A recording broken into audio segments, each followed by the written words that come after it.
I was diagnosed at the age of 58, and that was quite a blow, really. But getting diagnosed with Parkinson's at the age of 29 is something else altogether. And our next speaker, Emma Lawton, is going to talk about that, and she is truly inspirational. Emma Lawton.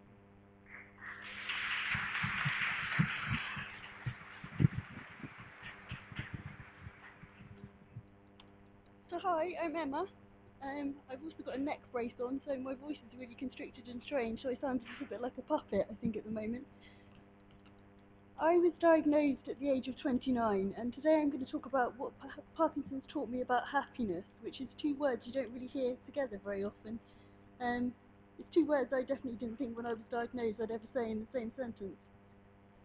So I was diagnosed at the age of 29, which I think was a bit of a shock to me and probably my entire family. We weren't expecting Parkinson's. It wasn't in my plan as an almost 30-year-old. My plan was to go out drinking and have lots of fun. So actually I feel like I probably learnt more and done more with my time than I would have done had I not been diagnosed. This is my diagnosis date, and it's firmly imprinted in my mind for many reasons. It was the day that I got my answers to why I'd been feeling the way I'd been feeling. But it's actually become a celebration day now, which is another strange thing to say. I never thought I'd say that.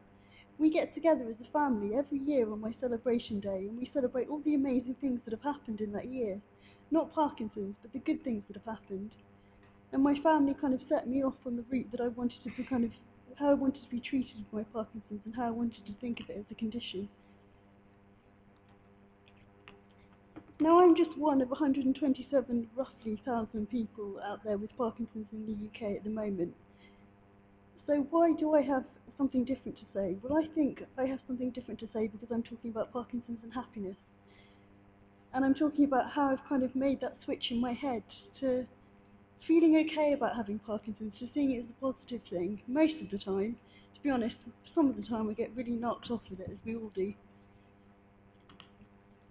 And I think the biggest frustration for me is the fact that actually dopamine is the pleasure chemical. It's the happiness drug. It's the thing that's fighting us all the time to kind of make us not happy. And I'm incredibly stubborn. I take that from my parents. They're both stubborn too. And I wasn't going to let it win. I was going to fight it. I was going to fight my own brain if I possibly could. And that sounds like a messy experience, but I'm willing to give anything a go once. My presentation today is called 10 Ways to Find Happiness Even When It's Really Well Hidden. Because to be honest, you really have to dig hard to look for the happiness of Parkinson's sometimes, but it's there if you look hard enough.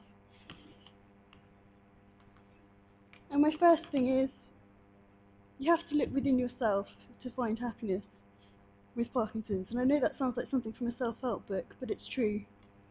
Before I was diagnosed, I looked at the bottom of, websites where I could buy things, or I kind of looked for it in men, men on white stallions riding to come and save me and rescue me. And then I realised that actually happiness came from within me, and I was the one that had the choice to say, actually, I can be happy or not happy in this situation. What I've been dealt is the same, how I look at it and how I see it, and how I repackage it. And I work in design, so I work in branding, so how I rebrand it is as happiness. It's something that I can control myself and something that I can do. And so I started to kind of look at my situation I'd been given and think, it's not that bad. I've got good friends, I've got good family, I've got a good job. First world problems. Sometimes I can't go out and see my friends because I'm really struggling. Actually, I've not got that bad a lot. And when I was first diagnosed, that really helped me get through my kind of situation by realising that there was a lot that I could still do. And as time's gone on, it's got harder, but I still have that happiness within me that I'm a happy person and a positive person with a kind of sunny disposition if I try to have it. My dad thinks this is an iced gem, but it's not, it's a poo.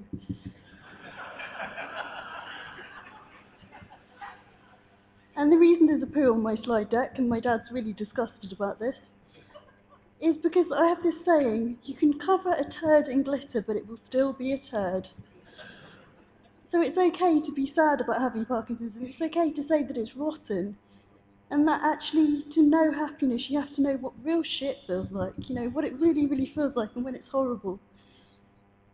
And actually, to feel the kind of depths of despair and the depths of your sadness makes you realise when you're happy again, and that's a nice thing. That's something positive. So actually, to have felt down when I first got diagnosed, I now know what I feel now is true happiness, because I know I'm not faking it. I know what it felt like in those initial days, and I know that I'm not just putting it on, and everyone around me knows I'm not putting it on.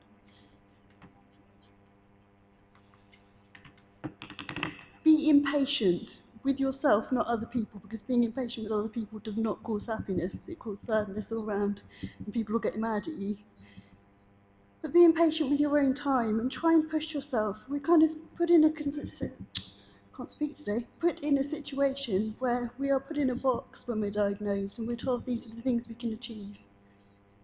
And I've tried to push myself out of that box a little bit sometimes, just a little tiny thing every day. You know, push yourself, say yes to something that scares you a little bit.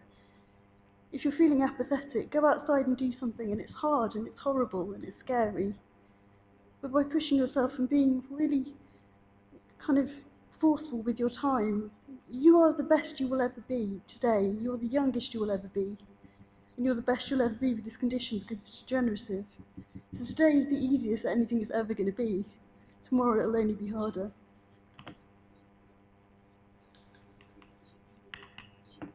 Remember that everyone around you is going through something. It might not be Parkinson's and it may not seem on the same level as Parkinson's. But that person that pushed past you in the queue in the shops might have been dealing with something really bad that day and you don't know for sure. And if you scowl at them, it's only going to make their day and your day worse. So be sympathetic of people, and eventually that sympathy will come back round to you like a boomerang. It may take its time. It may not be from the same person. But if you kind of practice kindness, then eventually kindness comes back to you. Wear flat shoes, and I'm saying this to the men as well. Because as women, no one's happy in heels. People pretend they're happy in heels, but they're not. Wear flat shoes. And your life will be so much easier. And turn it into a trainer collection like I've done if you can. Make it a collection and a sport and a bit of an addiction as well. We're all good at those.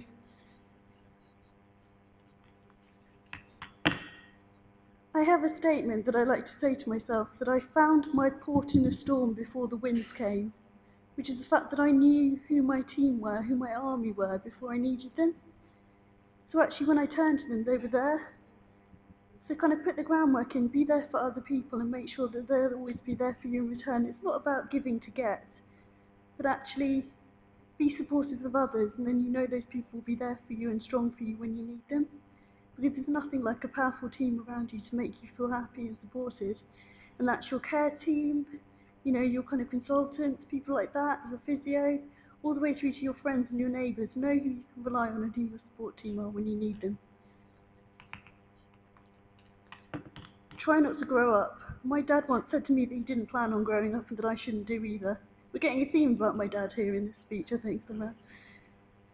And I try not to grow up. I try to say yes to everything. I do ridiculous things. I wear sequins a lot just because I can and it's fun. Not wearing any today and I feel like I'm letting it all down. But the opportunities I've had because I've said yes, and I've had kind of a childlike, intrigued kind of nature to myself since I've been diagnosed, has actually given me so many great opportunities that I never would have had otherwise. This is supposed to represent a shaky hand, but it's incredibly still because the animation doesn't work on it. It's the cure. I've done it. I've fixed it. I'd look that way at the research guides, but I can't because my head won't turn. Basically, this is to represent to me the fact that I never knew the importance of the still hand until mine was shaky, and that actually walking into a room and giving someone a firm handshake has become a thing of the past. But just really embrace the things that you can still do and that you still love to do, and kind of carry on doing them as long as you can, because they're all we've got, they're important. But also as people without Parkinson's, just realise how lucky you are that you can walk into a room and have that kind of stature about you that we don't all have anymore, and be kind of patient with us for that. The fact that it is hard to walk into a room and not feel like the person that you used to feel like when you walked in before. You've immediately been given a cause to believe in. Now, I never had a cause before, and it's really narcissistic that mine is Parkinson's. I did a little bit of work for Greenpeace and WaterAid, but it's because they sent me to Glastonbury for free, so I was, there wasn't really any charity behind it. We've been given something that we can kind of lend our voice to, so lend your voice to it. If you're given an opportunity to speak, speak about it. If you're given an opportunity to share, and the fact that you're all here today is amazing.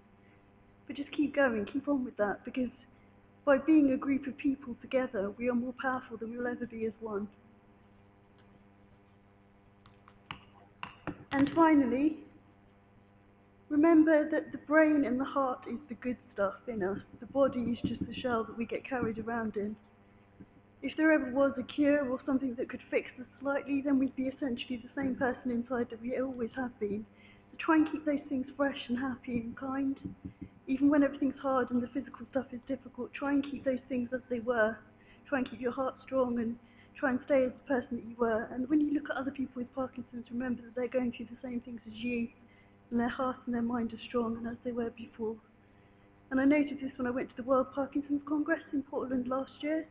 I was suddenly in a room full of people with Parkinson's, and there were varying levels of kind of people with kind of different disabilities that were kind of in different situations, and I realised if you looked into people's eyes, we were all the same, and that was a really powerful thing for me to experience for the first time ever.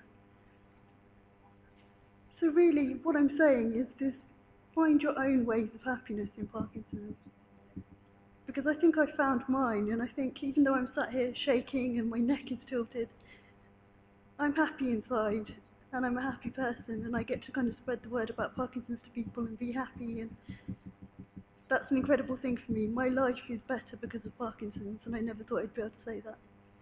Thank you.